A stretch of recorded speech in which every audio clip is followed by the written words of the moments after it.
Refuse to lose. I'm built to win. Apply myself. I filled it in. No time for the doubt. They counted me out. I'm getting it in. Yeah. No time for no loss. I'm paying the cost. I'm in it to win. Yeah. Refuse. Mine it can't be diffused. If you ain't thinking the same, then we playing by different rules. You can't see the vision, we living at different views. Until we complete the mission, keep getting up, never snooze. I walk the mile in my shoes, had the mind of a fool, chasing diamonds and jewels. Trust me, I was confused. Started minding my business and used my mind as a tool. Ended up finding my purpose and found the time to get to it. They told me I couldn't do it. They told me I couldn't make it. They sold it, could never break it. That's sadly mistaken. I need a piece of the pie. I want it so bad I can taste it. They told me like Toby, keep on running toes, they gon' take a few to lose. Built to win. Apply myself. I filled it in. No time for the doubt, they counted me out. I'm getting it in. Yeah. No time for no loss. I pay for the cost. I'm winning to win. Yeah. Refuse to lose. I'm built to win. Apply myself. Welcome back to CTC. I'm your gracious host, Carl, and I'm back with another episode today. Gotta give y'all Friday night lights. Your NCAA Friday night lights, Friday night preview. It's going to be real short and sweet, to the point. Games kick off in about 40, 45 minutes. Some will be in and out, just 4 games to talk about. But before we talk about these games, I'd like to ask you like, comment, share, subscribe. It helps the channel, it helps the network, helps my channel, CTC, by the way to Refuse to Lose network. Just got to go over the shows real quickly. Got the main show featuring Joe, Tomo, and Dave. I don't think they're going live today, but they normally go live Monday, Tuesday, Thursday, Friday. BWT, Baseball with Teddy. Baseball content through Teddy. RBO, Real Ballers Only, featuring Vaughn. NBA content. FFC, Fantasy Football with Coach Coombs. All your NFL fantasy football through there. Kings Talk with Joe Jordan. Sacramento Kings Talk through there. Dave's Doghouse, highlights and lowlights of sports. In the Red Corner, boxing channel featuring Ty, Ricky, and Tomo. And Unfazed, Tuesday nights, 9 o'clock Eastern, 8 o'clock Central. Joe and AJ, NFL so far. And I believe that's all the shows that the network has to offer. So please like, comment, share, subscribe. It helps all those channels grow. And if you like what you're listening to, stick with us. Now, again, we got 4 games to preview tonight, starting with Jacksonville State. My boys, I should have actually put the Jack State shirt on, but my MSU boys play tonight, so I got the MSU on. Jack State at Kennesaw State, 7 o'clock on CBSN, CBS Sports Network. This is a Conference USA battle. Jack State is 16.5 favorites, 16.5 point favorites on the road against Kennesaw State, 1-3 versus 0-4. Now, Jack State, they haven't been what I thought they would be this year. If you remember, they were one of my 10 teams to look out for. They weren't my Conference USA champ. I think my Conference USA champ was Liberty repeating, but I had y'all looking out for these boys. So far, man, it just has not been great. They're looking to be my San Diego State of last year. But you knew how my previews work. I get 5 keys on each side, how I think the East team can win the game, and I pick a winner. And I briefly explain why. Now, for Jack State, you got to score. And the reason why I say that is because Kennesaw State has had an issue scoring points consistently all year thus far. They have not been able to put up a major amount of points, while Jack State, there are an offense they can run up the scoreboard. Tyler Huff has to take care of the football. Both of these quarterbacks in this game have an interception problem. Tyler Huff is a little bit better than Davis Bryson. I believe Davis Bryson right now is 1 touchdown to 3 picks, while I believe Tyler Huff is 5 to 4. 5 touchdowns, 4 interceptions, as I'm bring it up. Yeah, Tyler Huff is 5 touchdowns, 4 interceptions. Davis Bryson is 1 touchdown, 3 picks. The guy that established the run, that's Jacksonville State's bread and butter. If they get the run game going, they're tough to stop because they stay ahead of schedule, which is the next key. They got to stay in front of the chains. 2nd and 7s, 3rd and 2s. Can't be behind the chains because first, they're an up-tempo offense. You get behind the chains, up-tempo offense. One, that leads to real quick and real short possessions. So don't take that much time off the clock. Punting the ball might be a minute possession, punting the ball, giving Kennesaw State a lot of time to come back and try to score. But if you stay in front of the chains, you keep that offense moving, you tire out that defense, which bodes well for you later in the game. And you got to win the turnover battle. Like I said, man, both quarterbacks 4 picks to 3 picks. Cannot give Kennesaw State extra possessions at home. As we can tell from the recap, what was the common theme when I recap week 5? Road team turnovers leading to the L's. Jacksonville State cannot fall under that last week theme of road team turnovers. Now, if you're Kennesaw State, Davis Bryson cannot turn the ball over. You cannot give a team that's going to be able to move the ball down the field, run the ball effectively. You can't give them extra possessions because now you're a team that don't really score much and you're putting pressure, more and more pressure on your offense to score. Keep Jack State offense behind the chains. I already explained that on the opposite spectrum. Make this a low-scoring game. You got to kind of do like what Kentucky did Ole Miss. Hang around, and at that last second, find a way to win and just hold on. Got to stop the run again. Jack State's bread and butter, and you have to put up points. Even if you keep it a low-scoring game, you still got to put up points. You got to make it to where I ain't going to say 13-10. I mean, 17-13. I would say more so 24-21, 24-20, 17, maybe 17-20 is cool, but like in the 20s. Because I think Jack State's going to be able to put up points. You holding Jack State to like 21, 24 is kind of low considering what they can do. So that's why I think a sweet spot is for Kennesaw State. But I think Jack State wins this because Kennesaw State's inability to move the ball, inability to put up points consistently, the inability to not turn the ball over. I just think Jack State is just a better team, and it's not close. Next, we move on to Houston at TCU. TCU comes in as 16.5 point home favorites against Houston. Houston has been shut out the last 2 weeks. Shut out 34-0 against Cincy. Shut out 20-0 against Iowa State.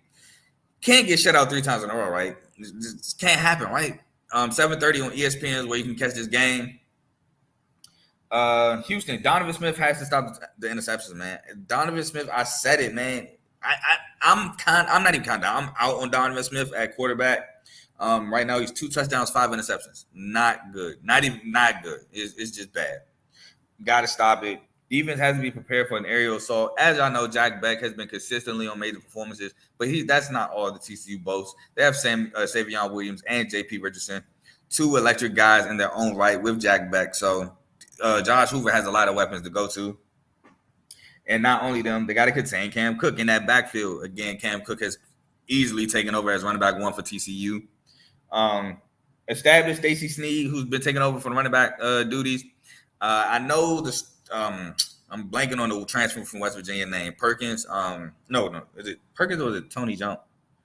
Oh man, hold on. Give me 1 second. I know he transferred from West Virginia. I know he's hurt. It's not Perkins, is it? No, it's not Perkins. Why am I blanking on Brad's name? Anyway, the dude from West Virginia, the transfer from West Virginia, he has been out lately. I can't think of his name, and it's pissing me off. But we gotta keep it moving. He's been out, and you gotta get the ball to Joseph Manjack, who I think is still the best receiver on this team. You gotta get him the ball and let him get open space. Try to run some guys over. He's kind of like an old school receiver. Just get him the ball. But for TCU, Josh Hoover, get back to turnover-free football. Josh Hoover, I believe in these last 2 weeks, have thrown 2 interceptions. Let's see. In the last 2 weeks, he has thrown 2 interceptions. 2 interceptions against Kansas in the win, 2 interceptions in the loss against SMU. Got to get back to the first 3 games. We had no interceptions.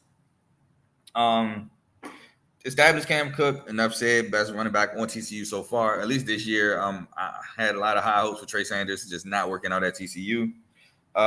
Get the ball to J.P. Richardson in open space. Like I said, man, he's one of the guys who's electric, make guys miss and turn a small play into a big play. You got to also get the ball to Savion Williams. I mentioned Jack Beck already. Savion Williams is more so the possession guy. He can go up and get it, make tough catches, and win the turnover battle because Donovan Smith looks like he's going to be turning the ball over. If Josh Hoover can get back to that turnover-free football, TCU looks to be in great position. With that being said, I don't think Houston gets shut out for a 3rd straight week. I don't think TCU's defense is good enough to shut out Houston.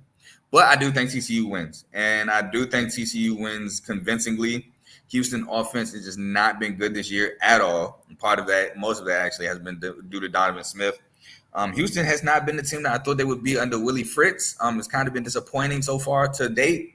But I do think TCU's actually been a surprise. Josh Hoover, I've been liking what I've been seeing from Josh Hoover. Now he does have to cut down on the turnovers, like I said. But if Josh Hoover's out there slinging the pill and TCU's putting points on the board and putting pressure on Houston to score, it could get ugly. Next game, we got to talk about my Spartans. Michigan State taking on number 6 Oregon at Hudson Stadium, 9:00 on Fox. Oregon is 23.5-point favorites. Now, all these lines I'm giving you are courtesy of FanDuel, and they were made at 5:00. So when I got off air, I put the banners for the next joint. That was around like 4:30, 5 o'clock. Now it's probably like 4:30. So if lines have changed, I'll look right now, just in case lines have changed. But it was 2 hours ago, so they changed it within 2 hours. That's kind of crazy. But it is around the time where sharps gamble and a lot of people get those last-second bets in. So, boom, for example, Jacksonville State is now 17.5-point favorites instead of 16. Oregon is still 23.5-point favorites. And TCU is still 16.5-point favorites. So the only line that has changed was Jacksonville State crossing that 17-point threshold. But for MSU, Aiden Childs no silly turnovers, man. No silly turnovers. Really none, but I can understand the Oregon team with this good of a defense causing a turnover. Just none of those like, oh my God, what was he think he threw it right to the defense turnovers. Get off the field on third downs. This explosive offense, you got to get off the field when necessary on third and longs. You got to force them in third and longs, first of all, but then you got to get off the field. You have to keep pace with Oregon offense. I think we have the capability to do so. It's y'all know the silly turnovers, man. I can't keep saying it. You got to force some turnovers. Get them off schedule. Force some turnovers. Give your offense extra possessions. And you got to contain Dylan Gabriel's legs. You cannot let him run. You got to contain his legs. If you let him add that extra dimension to the offense, it's tough to stop Oregon. Now, if you're Oregon, you got to force MSU into passing situations. The reason why I said that, the silly turnovers. Established Jordan James, who had a really good game last week. If you can run the ball against MSU, not put the ball in the harm's way, and continue to score points, you're going to bode well. Contain Kyron Lynch-Adams, who is the bigger threat running back, in my opinion, for MSU. I like Nate Carter, but Kyron Lynch-Adams just seems to hit the home run plays a little bit more. Get the ball to Tez Johnson, who had an extraordinary game. He was on major performances. He is Oregon's best receiver, even over Evan Stewart and Trayshawn Holden. And run, Dylan, run. Like I said, him using his legs is adding another dimension that makes Oregon tough to stop. And my winner is going to be Oregon. Dylan Gabriel, I trust him more than Aiden Childs.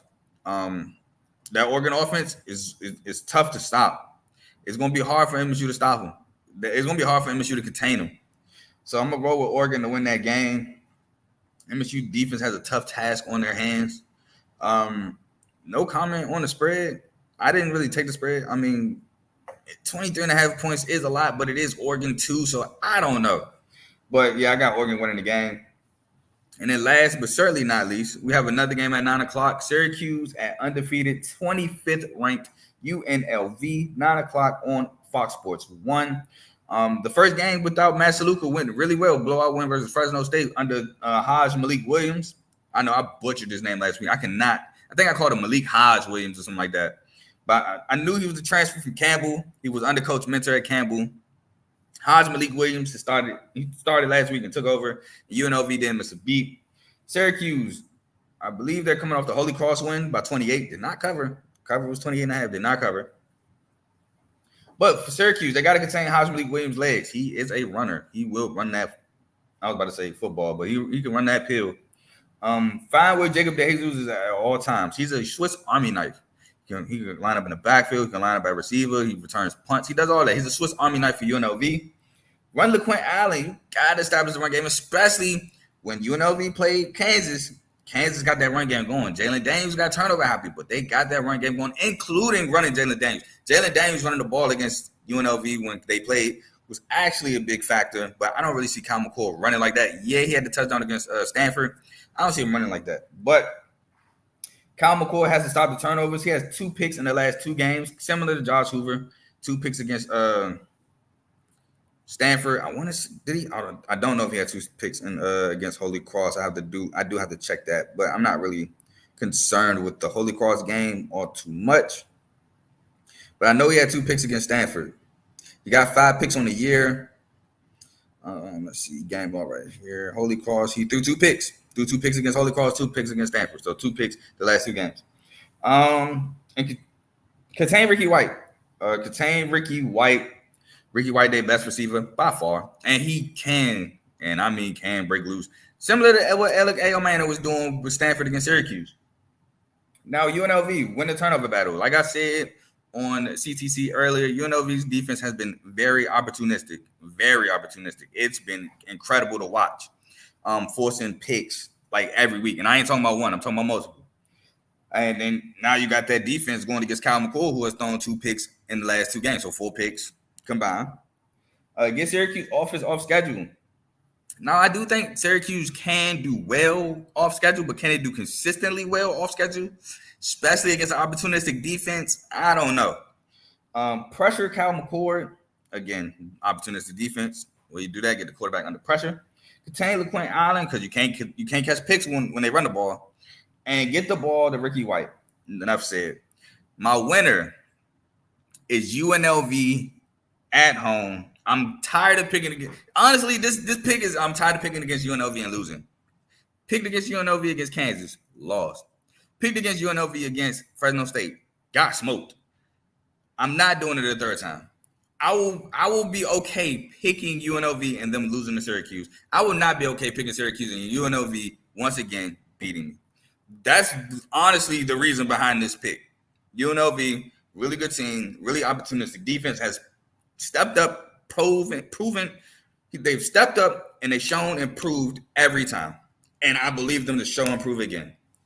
Honestly, that's enough for me to pick them. Now, Saturday, I do have the Saturday previews to go over, but they won't be going over right now because if I do, I will be going over the Friday kickoffs. Got to watch the kickoffs. I got to watch the games. And I will be giving you your Saturday night previews either tonight or in the morning. Be on the lookout for those. But again, man, y'all enjoy these college football games. I'm going to try my best to. I will be seeing y'all either tonight or tomorrow morning, but the previews will be done and given to you. I will say this. I don't think it's going to be as many previews as normal. I normally do 5, 12, 5, 3:30s, 5, 7 to midnight or whatever. I don't think I'm having 15 for y'all. I look at the schedule. I don't look at 15 games that I think that are preview worthy. I got some. But not a lot. But y'all enjoy your Friday nights. I will see y'all again. Friday, I will see y'all later or in the morning. But I'm gone. Peace.